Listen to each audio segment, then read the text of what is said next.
स्वागत है दोस्तों। फेबल प्रिंस प्रस्तुत करते हैं आज की कहानी अंत भला तो सब भला। सब्सक्राइब करना न भूलें।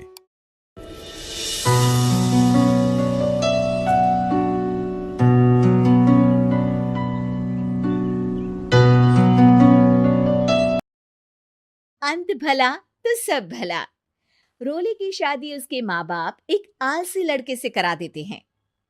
चलो, रोली की शादी हुई और हमने गंगा नहाई। और क्या, बेटियां तो होती ही हैं बोझ। हाँ, पर अब क्या चिंता, उतार तो दिया बोझ तुमने, अब वो लोग समझे। ससुराल में रोली का पति कहता है, देखो, मैं कोई काम नहीं करता, ये बात तुम्हारे मम्मी पापा को बता दी थी मैंने। अब जो किराया आता है दुकान का, उसी से घर का गुजारा करना है। कभी भूल से भी कोशिश ना करना किसी चीज की डिमांड की। क्या मम्मी पापा को पता था कि आप कोई काम नहीं करते? और क्या, बड़ा अच्छे से पता था। उन लोगों को तो तुम बोझ लगती थी, बोल रहे थे कि बस शादी कर लो और कोई मतलब नहीं है। रोली को यह सुनकर बहुत गुस्सा आता है, लेकिन करती भी तो क्या, क्योंकि वो जानती थी कि उसके माता पिता ऐसे ही हैं। जैसे तैसे रोली दिन काट रही थी।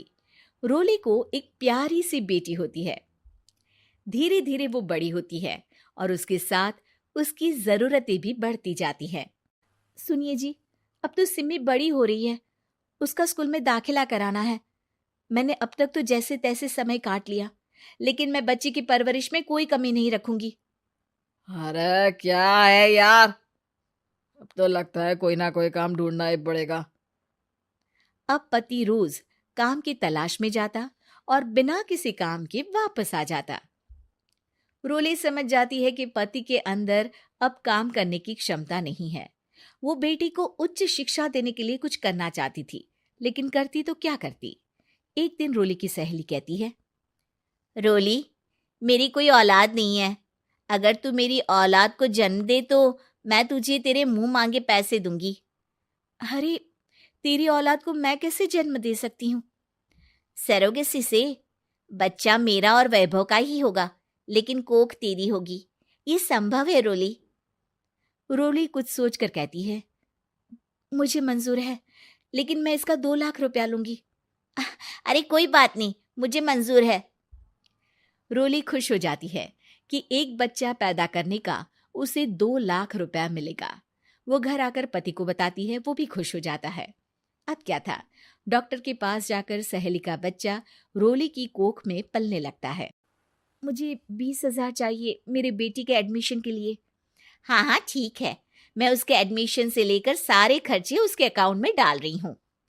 रोली की बेटी का एडमिशन हो जाता है। रोली को लगता है कि वो अब सब कुछ ठीक कर देगी। दिन और महीने आगे बढ़ते हैं। अब एक दिन, एक बात कहूँ जी, काश इस बच्चे को मैं रख पाती। मैं अब इससे काफी जुड़ गई हूँ। अरे यार, पता नहीं किसका बच्चा है, अपने पास है ना अपनी मुन्नी। हाँ, लेकिन अब मैं भी इस बच्चे से जुड़ाव फील करने लगी हूँ। लेकिन मैं ये जानती हूँ कि ये मेरा बच्चा नहीं है।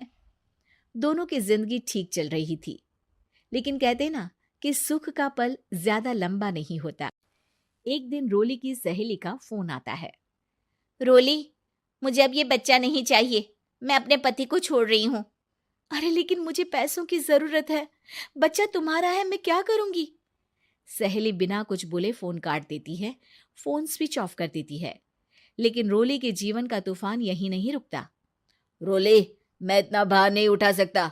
आज पढ़ाई का पैसा मांग रही हो, कल को शादी, कॉलेज और पता नहीं क्या क्या। मैं तुम्हें छोड़ रहा हूँ, अपनी बच्ची उठाओ और निकलो इस घर से।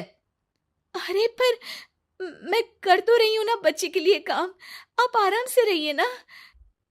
क्या काम कर रही हो, देख रहा हूं मैं। ये छोटा शहर है, यहाँ लोगों को बात बनाते वक्त नहीं लगता। तो मैं क्या करूं? ज्यादा पढ़ी लिखी नहीं हूं, कैसे घर के खर्चे चलाऊं? और आप तो काम करना ही नहीं चाहते। हाँ, ना चाहता हूं और ना ही करूंगा। रोली को पति की बात पर काफी गुस्सा आ जाता है। ठीक है, अगर मेरे जीवन में संघर्ष ही लिखा है तो वही सही। इस वक्त पति होने के नाते आपको मेरा साथ देना चाहिए था, लेकिन नहीं, आपने तो इस हाल में मुझे घर से बाहर निकालने की बात कह डाली। देखो, ये सारी फालतू की बातों के लिए वक्त नहीं है मेरे पास।